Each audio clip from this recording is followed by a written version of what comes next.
The chapter I am going to discuss today is Indigo from the book Flamingo. It is actually an excerpt from the book The Life of Mahatma Gandhi by Louis Fisher.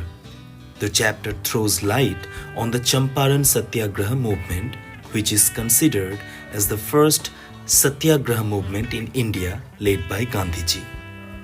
The chapter starts with Gandhiji being present at Lucknow to attend the annual convention of the Indian National Congress. It was the month of December in the year 1916. There Gandhiji met a poor peasant called Rajkumar Shukla. Rajkumar Shukla is a very important character here because it was he who persuaded Gandhiji to go to Champaran. Champaran was a district in the foothills of Nepal Himalayas in the Bihar province in British colonial India. An ancient tradition of sharecropping and the prevailing landlord system forced the farmers there to do indigo farming with barely any payment for it. Gandhiji was primarily reluctant to go to Champaran, but Rajkumar Shukla was determined to take him there. His consistency impressed Gandhiji and he asked Shukla to meet him in Calcutta where he would be after a few months. Shukla met him there as was asked by Gandhiji and they boarded a train to Bihar. When they reached Patna, they first went to meet Mr. Rajendra Prasad, a lawyer. He was not at home and Gandhiji there witnessed the crude reality of India's caste system. The servants at Rajendra Prasad's home mistook Gandhiji to be a poor peasant like Shukla and did not let him draw water from their well.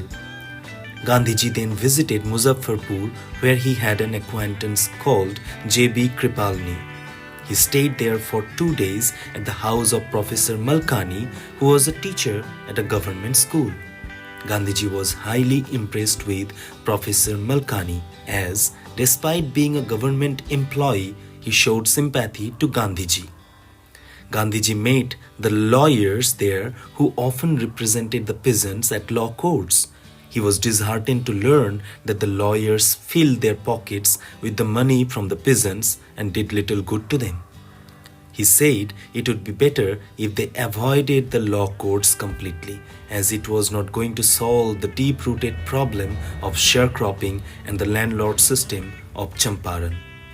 Let us now look into the problem. The farmlands of Champaran were divided into large estates owned by British people. Indian peasants used to farm on them as tenants. British landlords compelled all Indian peasants to grow indigo on 15% of their holdings. The indigo grown on this 15% of land had to be handed over to British landlords as rent. When Germany invented synthetic indigo, British landlords didn't want the indigo anymore, so they forced the peasants to pay compensation for being released from the 15% agreement. Most peasants were not ready to pay this forced compensation, and as a result, British landlords hired thugs to force the peasants to pay the compensation. Gandhiji visited Champaran and met the secretary of the British Landlord Association, but he was denied any information. He was even called an outsider.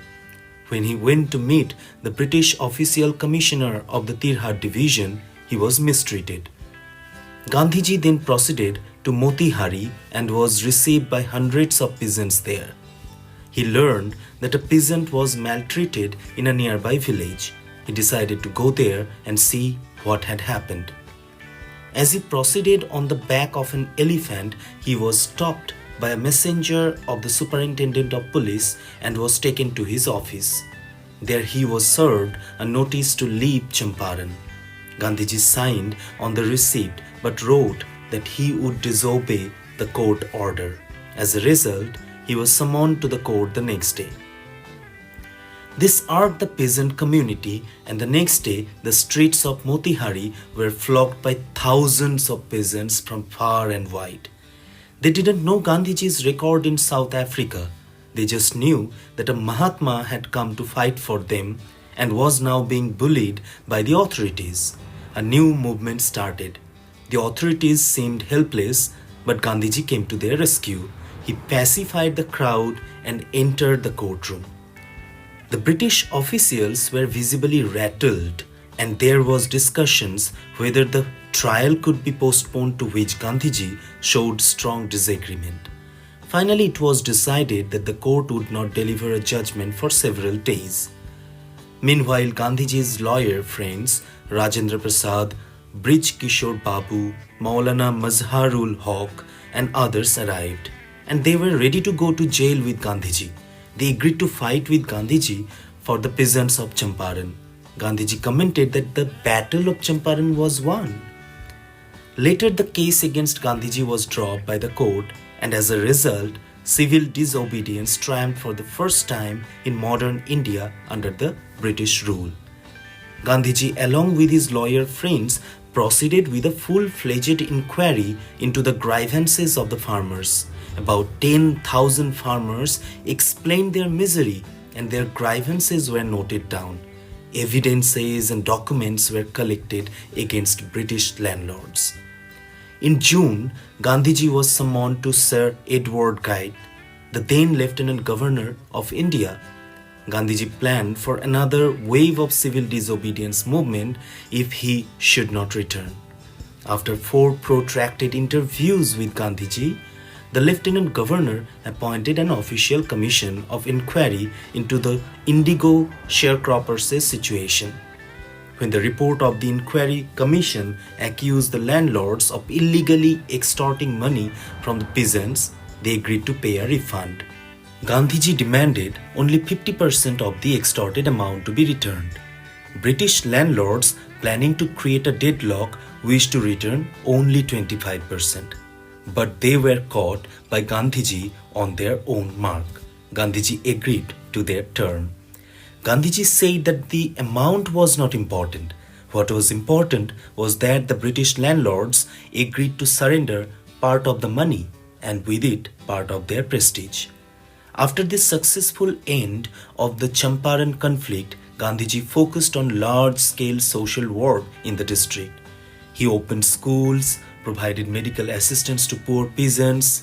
His son and wife accompanied him there and helped him with his social work. The Champaran episode is called a turning point in Gandhiji's life. It made him a people's leader. Gandhiji himself considered it to be an ordinary thing, a necessary action that was needed to show the British that they could not order him about in his own country. Now let us see which parts of the chapter are most important, from where questions are generally framed. First, Shukla's role. You have to talk about how Shukla played a vital role in the movement by persuading Gandhiji to go to Champaran.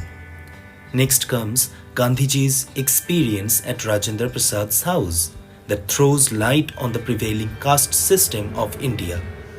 Then comes the plight of the peasants of Champaran.